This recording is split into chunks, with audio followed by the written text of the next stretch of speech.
welcome back. It's been a while, but I've got another tale just for you. If you enjoy this story, don't forget to like, share, and subscribe. And hey, don't be shy. Drop a comment. Let us know where you're listening from. Now, let's get into it.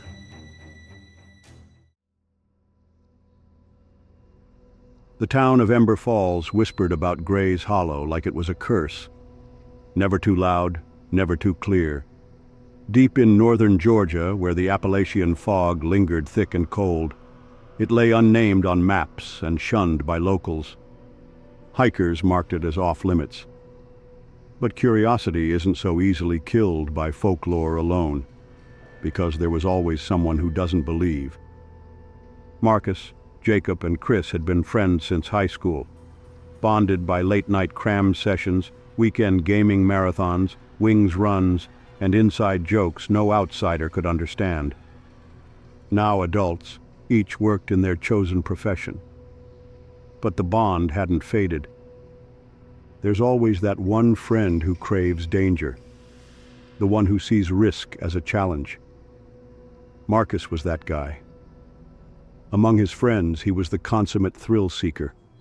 From nearly freezing to death in Maine, getting treed by a bear in Wyoming, to getting lost, and somehow loving it, in West Virginia. Marcus chased the edge like it owed him something. So when he suggested a camping trip, Jacob and Chris were immediately suspicious. Camping was too tame for Marcus. There had to be a catch. They poked and prodded, trying to uncover his true intentions, but he wouldn't say a word. He just smirked, playing them like marionettes on strings until the day of the outing. So, Marcus, are you finally going to tell us where we're camping? Chris asked, stuffing gear into the back of the SUV. Marcus didn't answer. He kept arranging supplies like he hadn't heard the question. Chris and Jacob stopped what they were doing and stared until Marcus finally gave in with a sigh. Okay. I was gonna wait until we were already on the road, but... He turned to face them, grinning. We're headed to Gray's Hollow. A long silence followed. Jacob and Chris stared at Marcus as if he'd grown another head. Man, are you crazy? Jacob barked. You've heard the stories about that place, right? You mean the stories about the wild people? Marcus scoffed. Chris chimed in. Listen, I have no desire to end up as someone's cautionary tale. People don't go there for a reason. Come on, guys, it's all BS. Marcus snapped. We're 3 grown men. We can handle ourselves. And Chris, don't you need material for that new podcast you've been planning? Chris rubbed his forehead like he was questioning every decision that led to this moment. Besides, Marcus added with a grin, it's not like we're going in unarmed. Gray's Hollow wasn't on any official maps. No trail markers. Just whispers. A pocket of forest the earth itself seemed to have forgotten. Grayson Woods stretched across the northern Georgia wilderness, untamed and quiet, bordering the Appalachian foothills. It wasn't just the isolation that made it infamous. It was the disappearances. Tales of feral humans, the remnants of long-forgotten families driven mad by generations of isolation. Some said they were born in darkness. Others believed they chose it. Marcus waved off the warnings. Man, those stories are just campfire fuel. Anyway, we're not even camping there. I was thinking we will just go in a bit, get some cool recordings for Chris's podcast, then bounce. Grudgingly, Jacob and Chris gave in. They always did. The ride there was uneventful. Just the normal banter of friends on a road trip. There was plenty of music, laughter, and a bit of sleeping. As they drove, Marcus revealed that he rented a cabin not too far from the hollow, which would allow them to get in and out of the hollow during daylight. Believe me, guys, I have no desire to be in the hollow after dark, he said as they drove. They arrived at the cabin just as the last light of day began to fade through the trees, casting long, uneasy shadows across the clearing. The three men hopped out and started unloading their gear. The dull thud of boots against packed earth echoing, breaking the stillness of the woods. The cabin sat in the center of a small clearing. No more than 15 feet of open space separating it from the dense, brooding tree line that seemed to lean inward, hungry to reclaim the land. The structure was old at its bones, no doubt, a survivor from another era, but someone had given it a second chance. The wood siding was newer, stained deep brown and clean of rot. The windows were modern, double-paned and sturdy, and built more to keep things out than to let sunlight in. A fresh metal roof gleamed dully under the fading light, as beads of rainwater from a past storm still clung to it. The front porch had been rebuilt, its planks straight and strong, though weeds were already clawing up through the gaps. An electric porch light hung above the door, still intact. And with the unloading done, Jacob, Marcus, and Chris turned in for the night. In the morning, all three men sat around the island in the kitchen, eating a quick breakfast and talking over their plans for the next 4 days. They agreed to head into the hollow on the second day.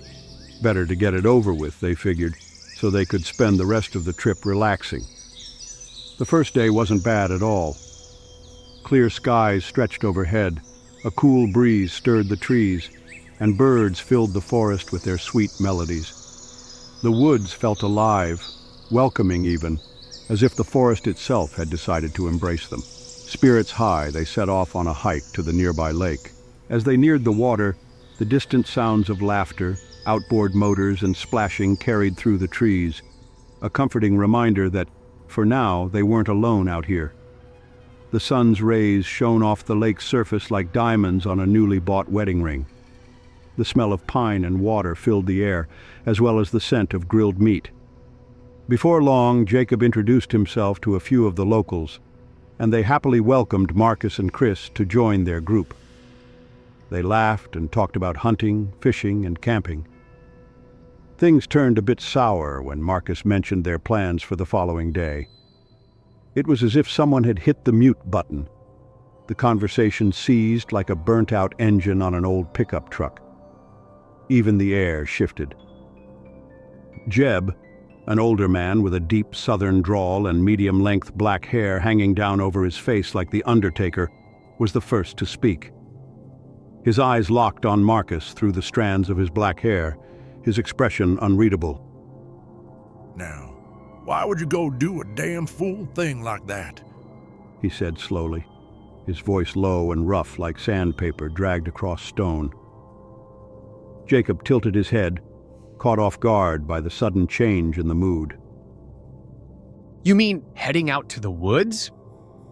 Jeb leaned forward in his chair, removing the hair from his face and putting it in a bun, revealing a scar on his face that ran from his cheekbone to his lower jaw. Nasty and jagged, but it was old. I mean, Gray's Hollow, boy. A couple of the other men shifted uneasily as they sat. One took a drink from his flask without saying a word. Another glanced towards the trees and muttered something under his breath. You boys don't know what that place is. Think it's just old-timers spinning yarns to scare off outsiders. Well, that place... He paused, tracing the scar on his face with his calloused finger. That place ain't to be trifled with. Chris laughed awkwardly, trying to diffuse the tension. Are you saying ghosts live out there? Ghosts? Jeb scoffed.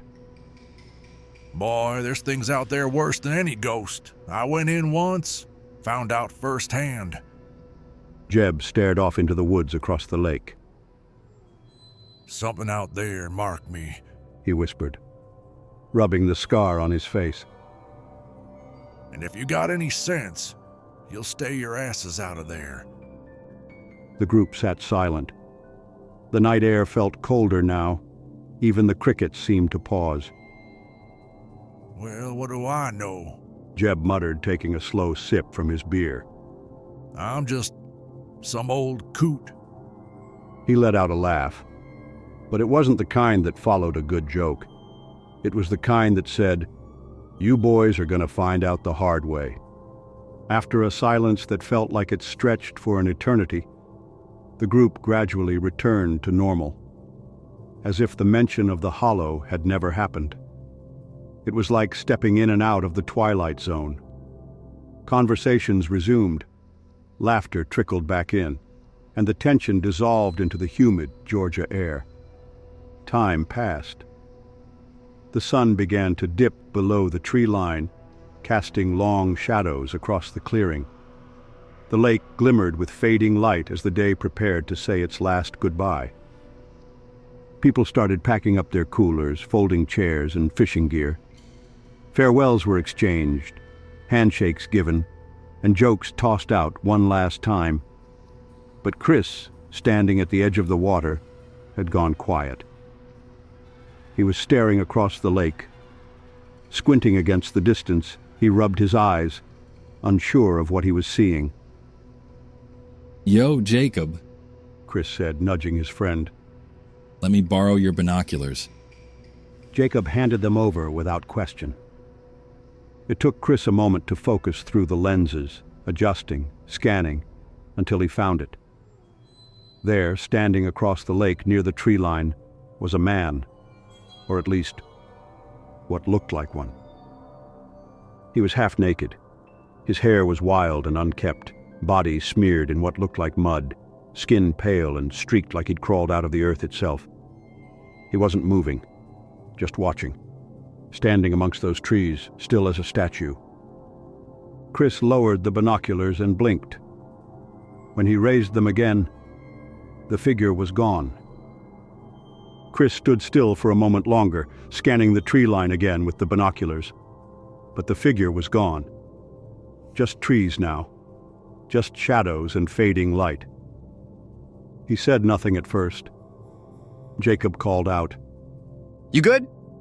Chris handed the binoculars back without a word, his expression blank, like his mind was somewhere else entirely.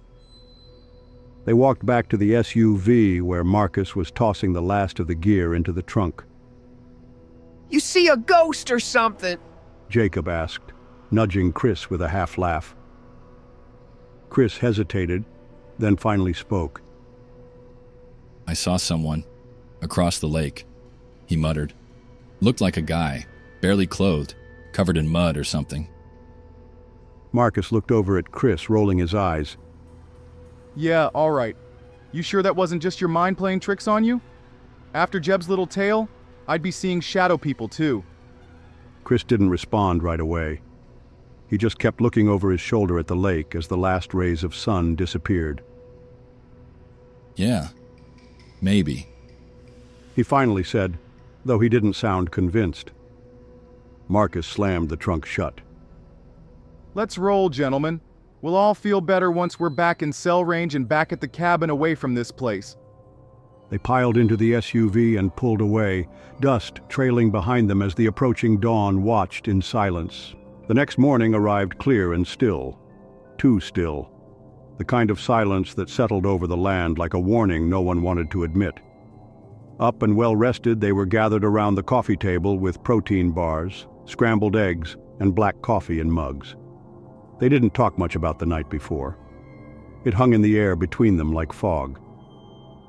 The SUV was packed and ready. Backpacks loaded with water, trail mix, flashlights, a basic first aid kit, and a couple of handheld radios for when cell service inevitably failed. No one had military training, but each of them carried something for protection.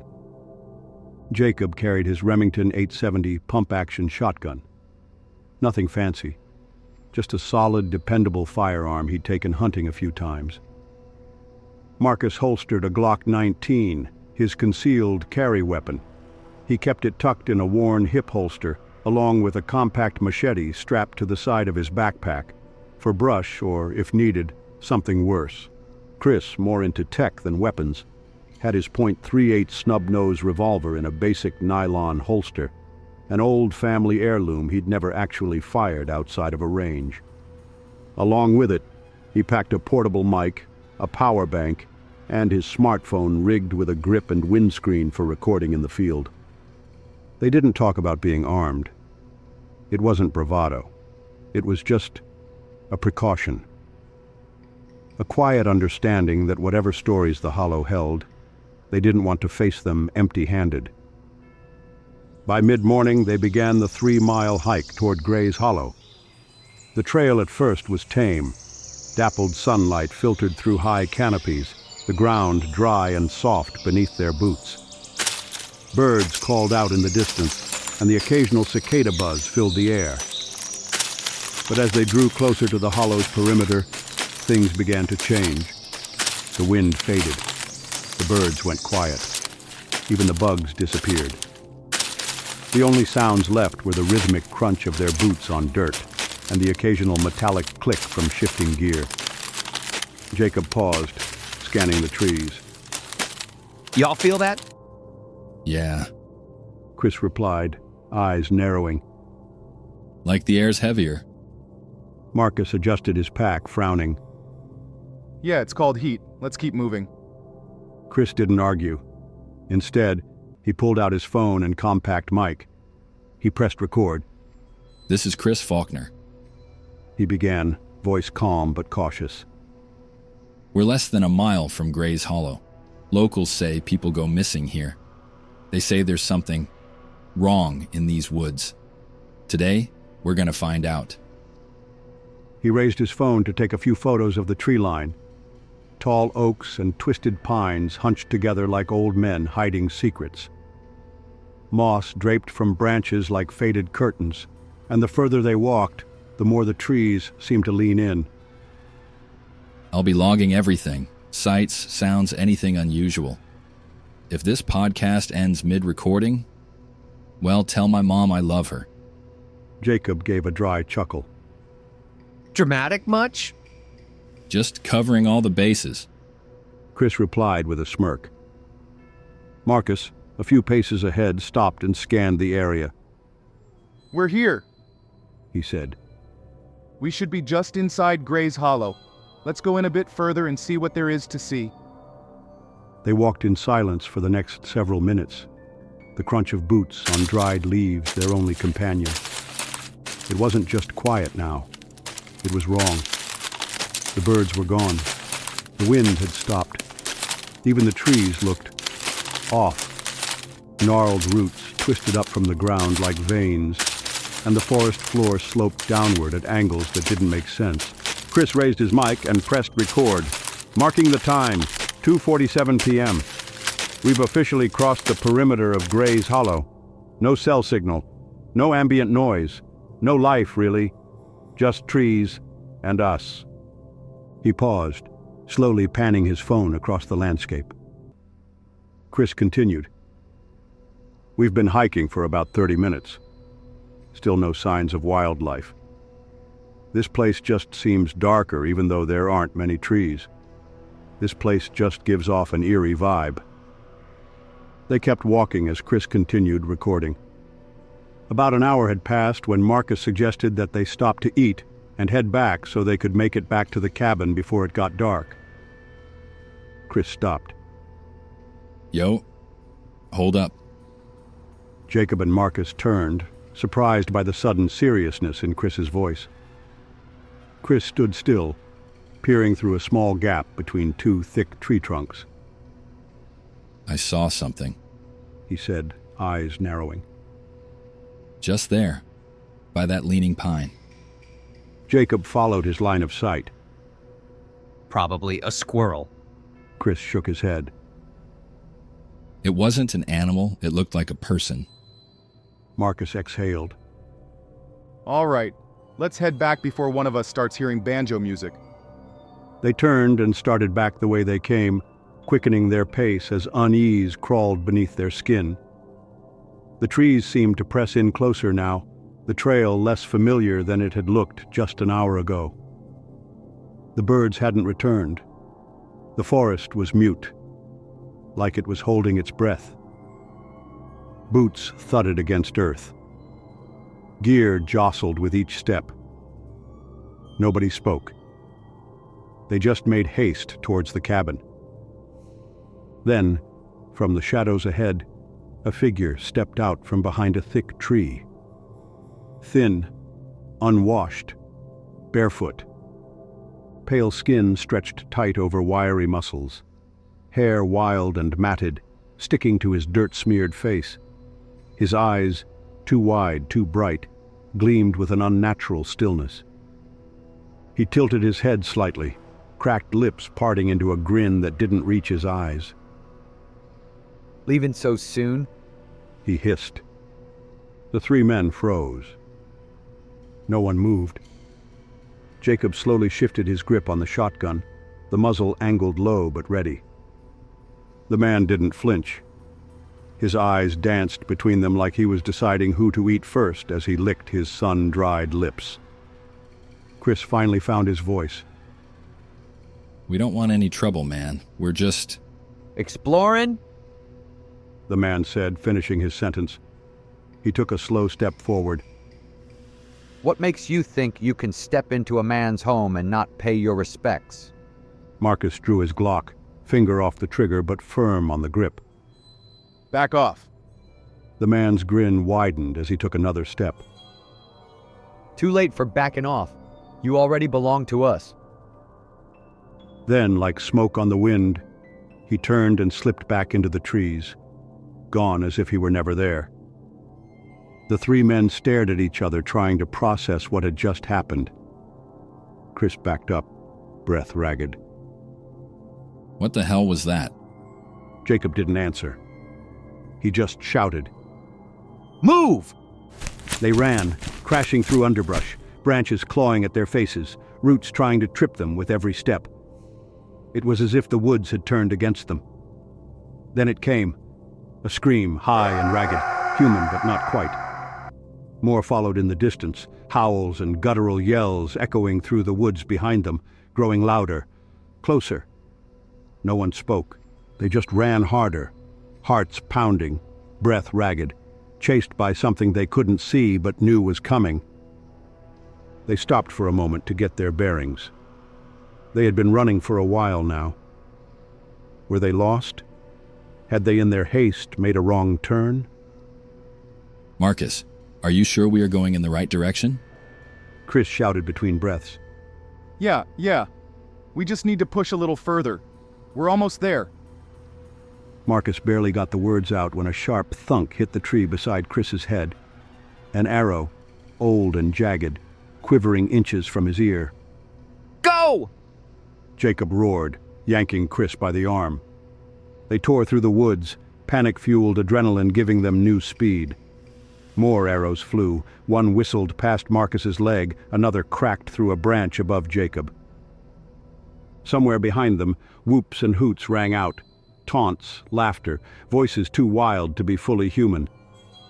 In the chaos, Chris fired a few wild shots over his shoulder, the revolver bucking in his hand as he ran. Run, boy! The voices screamed from the shadows. Branches clawed at their faces. Roots reached up like fingers trying to drag them down. The forest itself seemed to shudder with movement behind them. Then, light. A clearing. The cabin. They burst from the tree line like hunted deer, stumbling across the open space. Jacob slammed the door shut and dropped the beam across it. Chris dove for the windows, slamming them shut, while Marcus backed away from the door, Glock drawn and chest heaving. Then silence. It wasn't night yet, but it was close. The last sliver of daylight clung to the treetops.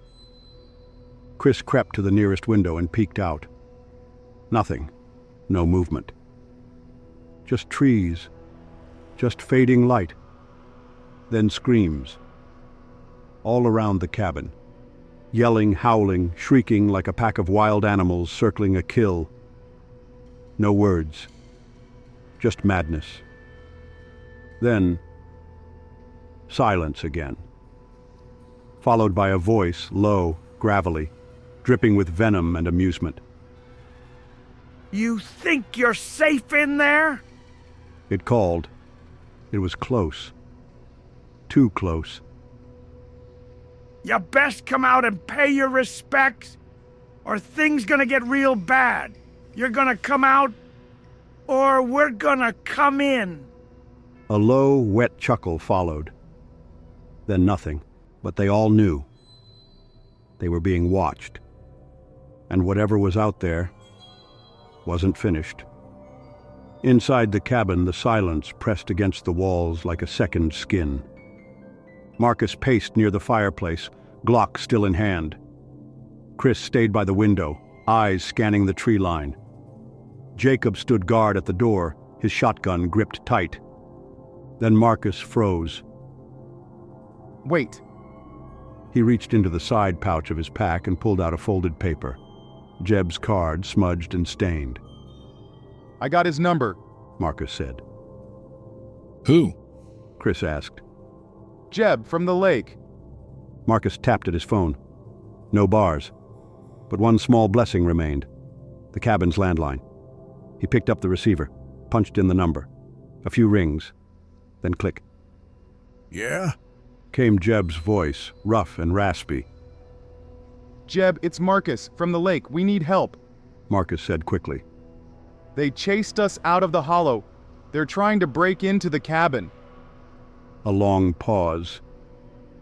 They what? Chris leaned in. They followed us. They're outside. They were everywhere. One almost hit me with a damn arrow. More silence on the line. Then Jeb muttered something under his breath. That don't make no sense. They don't leave the hollow, not ever. His voice lowered. Must be running out of food, or something stirred 'em up something awful. That's a good 3 miles from where they usually stick. A creak outside snapped everyone's attention back to the window. Jeb continued.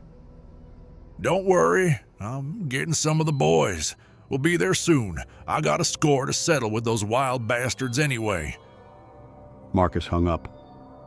He's coming. But outside, the voices were already circling again. They dragged furniture across the floor. Tables, chairs, a busted dresser. Anything to fortify the door. Jacob flipped the couch on its side and shoved it into place. The windows were latched tight, the broken one blocked off with a heavy cabinet. Marcus sat by the wall, pale but alert, gripping his Glock in one hand and clutching his bandaged arm with the other. Outside, footsteps scraped against the porch. Then came the voice again. Him. That twisted, drawling rasp, part mockery, part promise. You coming out, or we coming in? Jacob shouted back without hesitation. We're not coming out there, you crazy fucker. Then came the reply, louder, crueler. Then we coming in! A slam hit the front door, hard. Wood cracked. They braced against it, feet sliding across the floor. Another slam, and another. Chris stood frozen by the fireplace, listening, when he heard it. A faint scrape. Above. He looked up, just in time to hear a thump inside the chimney. Guys, something's in the... A wild screech exploded from the fireplace as a figure dropped down in a cloud of soot and ash. He hit the hearth in a crouch, tall and skeletal, coated head to toe in black soot. His eyes burned white in his filthy face, wide and furious, hair matted with grease and spiderwebs. In one hand he held a rusted hunting knife, jagged and dark with age. I'm gonna kill you!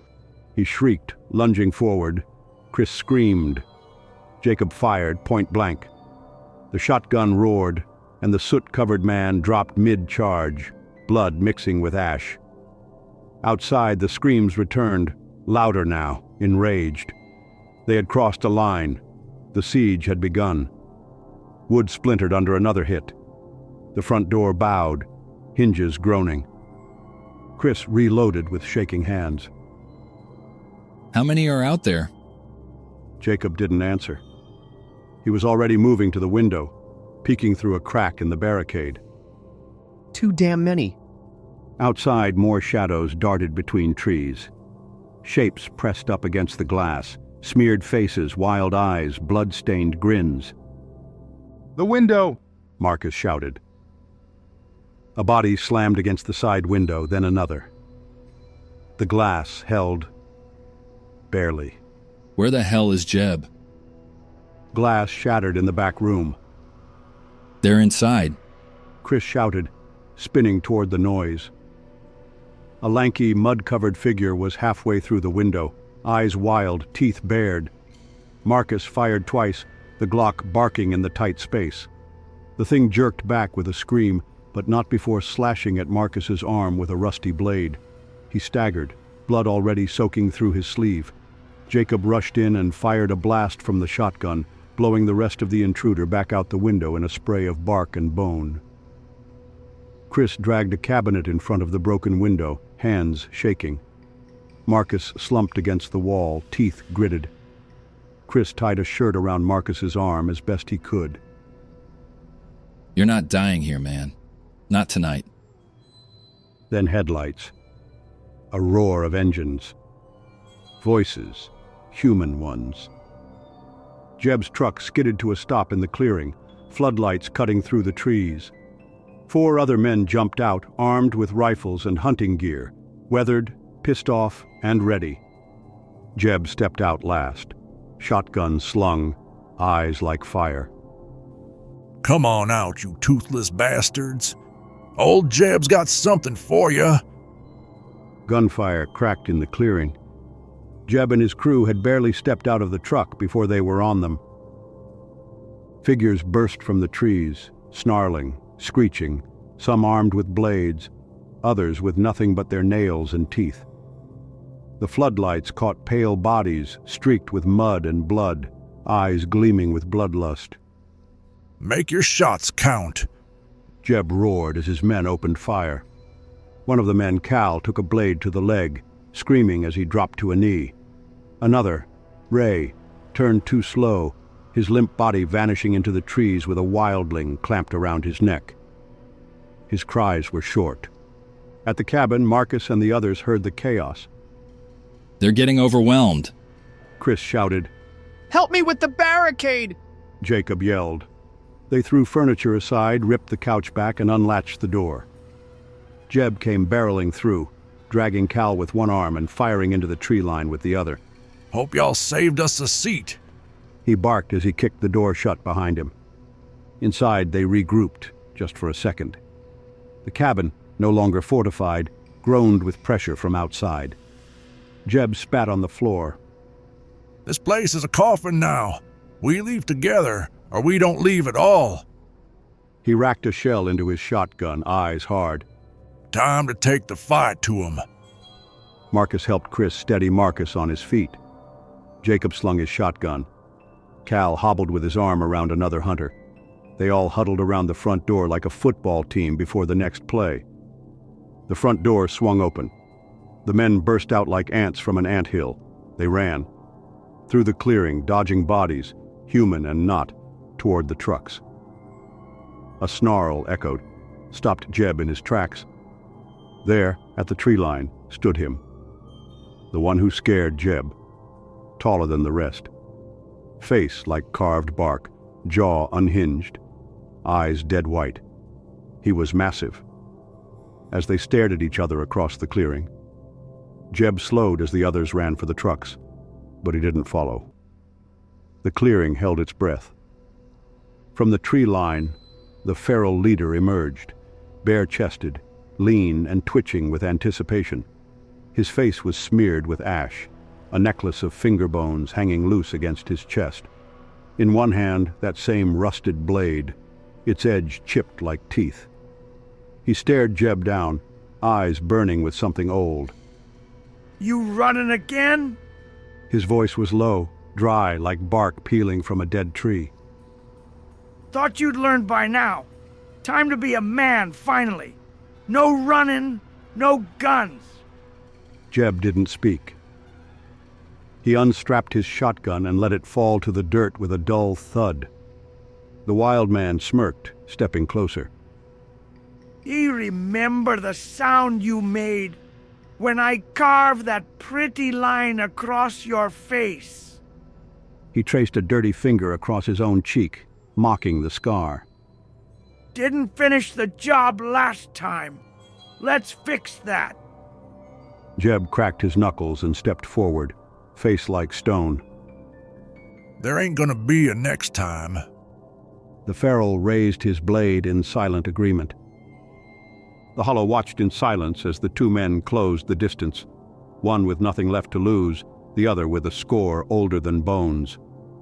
The two charged. The wild man lunged first, slashing wide with that rusted blade. Jeb ducked, barely missing the arc, and drove a fist into the feral's ribs, once, twice, bones crunching under the impact. But the wild man didn't flinch. He slammed into Jeb like a battering ram, and the two hit the ground in a spray of dirt and blood. Fists flew, wild, heavy, brutal. The blades skittered across the clearing as they rolled, each trying to mount the other. The feral bit at Jeb's ear, drawing blood.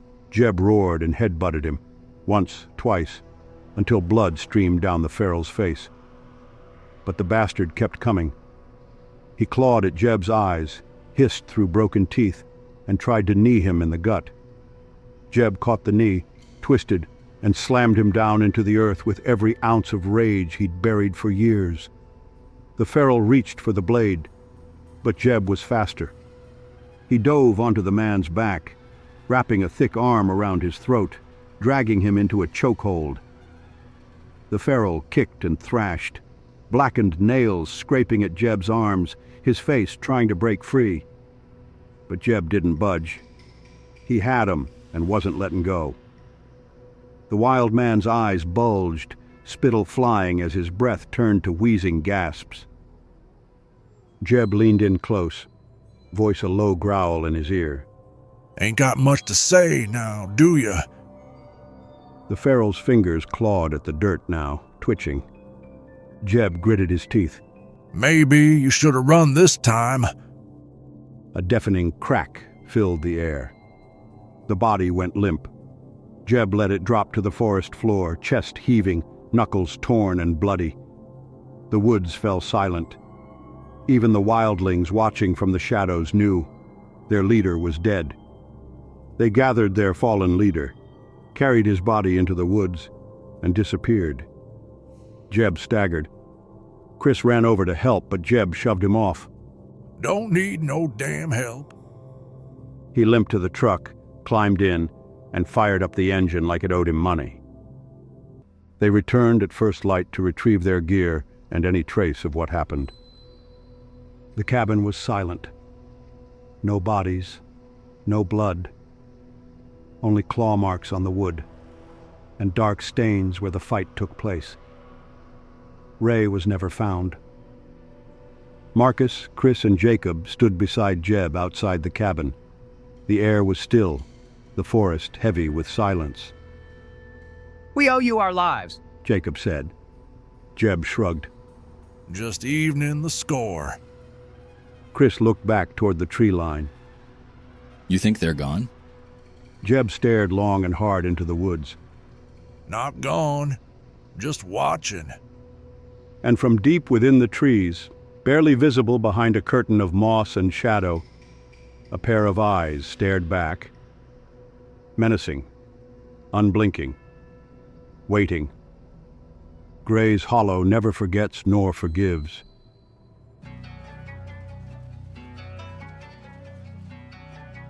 This story brought us back to the woods, where we faced a different kind of monster. Not born of shadow or myth. Something far more real, and sometimes more terrifying. Don't forget to like, share, and subscribe. And as always, if you ever find yourself lost along your travels, let the light be your guide.